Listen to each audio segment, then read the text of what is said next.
Court ಅನುಮತಿ ಪಡೆದು ಮೈಸೂರಿಗೆ ಹೋಗಿರೋ ದರ್ಶನ್ ವರ್ಷದ ಮೊದಲ ಹಬ್ಬವನ್ನ ಸಂಭ್ರಮಿಸಿದ್ದಾರೆ. ಮತ್ತೊಂದು ಕಡೆ ಬೆನ್ನು ನೋವು ಕೂಡ ಬೆಂಬಿಡದೆ ಕಾಡ್ತಿದ್ದು ಇದೀಗ ಒಂದು ವಾರ ಅಬ್ಸರ್ವೇಷನ್ ನಲ್ಲಿದ್ದಾರೆ.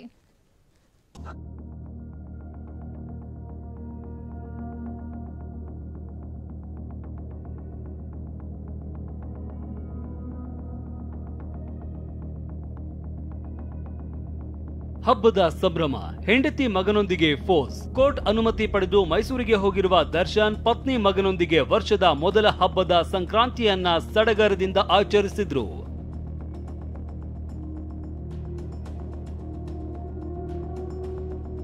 ಟಿ ನರಸೀಪುರದ ತಮ್ಮ ಫಾರ್ಮ್ ಹೌಸ್ನಲ್ಲಿ ದರ್ಶನ್ ನಿನ್ನೆ ಸಂಕ್ರಾಂತಿ ಹಬ್ಬ ಆಚರಿಸಿದ್ದಾರೆ. ಪತ್ನಿ ಮಗ ಹಾಗೂ ಸೋದರನ ಜೊತೆ ಫೋಟೋ ಕ್ಲಿಕ್ಕಿಸಿಕೊಂಡು ಖುಷಿಯಾಗಿದ್ದಾರೆ.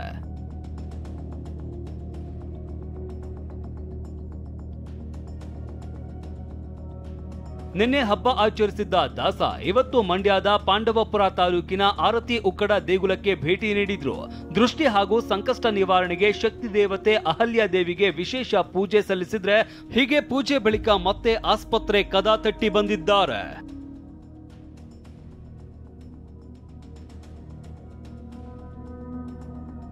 ಸರ್ಜರಿ ಬದಲು ನರ್ವ್ ರೂಟ್ ಬ್ಲಾಕ್ ಇಂಜೆಕ್ಷನ್. ಒಂದು ವಾರ ಅಬ್ಸರ್ವೇಷನ್, ವರ್ಕ್ ಆಗದಿದ್ರೆ ಸರ್ಜರಿ. ಹೌದು, ಕೊಲೆ ಆರೋಪಿ ದರ್ಶನ್ ಇವತ್ತು ಮೈಸೂರಿನ ಮಣಿಪಾಲ್ ಆಸ್ಪತ್ರೆಗೆ ಧಾವಿಸಿದ್ರು. ಬೆನ್ನು ನೋವಿನಿಂದ ಬಳಲ್ತಾ ಇರುವ ನಟ ತಪಾಸಣೆಗೆ ಒಳಗಾಗಿದ್ರು, ಆದರೆ ಸರ್ಜರಿ ನಡೆಯಲಿಲ್ಲ.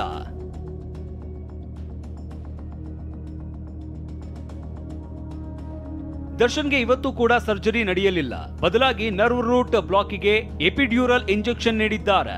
ಒಂದು ವಾರ ಅಬ್ಸರ್ವೇಷನ್ ನಡೆಯಲಿದ್ದು, ನರ್ವ್ ಬ್ಲಾಕ್ ಕ್ಲಿಯರ್ ಆಗದಿದ್ರೆ ಆಪರೇಷನ್ಗೆ ವೈದ್ಯರು ಸಿದ್ಧತೆ ನಡೆಸಲಿದ್ದಾರಂತೆ. ಇನ್ನು ಫಿಸಿಯೋಥೆರಪಿಯಿಂದ ಬೆನ್ನು ನೋವು ಸ್ವಲ್ಪ ಕಮ್ಮಿಯಾಗಿದೆ. 20 ದಿನದಲ್ಲಿ 20% ಚೇತರಿಕೆ ಕಂಡಿದ್ಯಂತೆ. ಹೀಗಾಗಿ ಇನ್ನೂ ಸ್ವಲ್ಪ ದಿನ ಫಿಸಿಯೋಥೆರಪಿ ಮುಂದುವರಿಸುವಂತೆ ವೈದ್ಯರು ಸೂಚಿಸಿದ್ದಾರಂತೆ.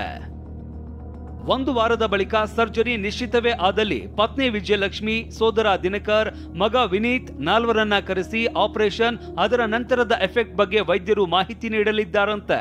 ಹೀಗಾಗಿ ವಾರದ ನಂತರ ಕುಟುಂಬ ಸಮೇತವೇ ಆಸ್ಪತ್ರೆಗೆ ಬರ್ತೇನೆ ಅಂತ ದರ್ಶನ್ ಕೂಡ ತಿಳಿಸಿದ್ದಾರಂತೆ. ಸದ್ಯ ಇನ್ನೊಂದು ವಾರ ದರ್ಶನ್ ಪಾಲಿಗೆ ಬಹಳ ಮಹತ್ವದ್ದಾಗಿದೆ. ದಿಲೀಪ ಚೋಡಹಳ್ಳಿ, TV9 ಮೈಸೂರು.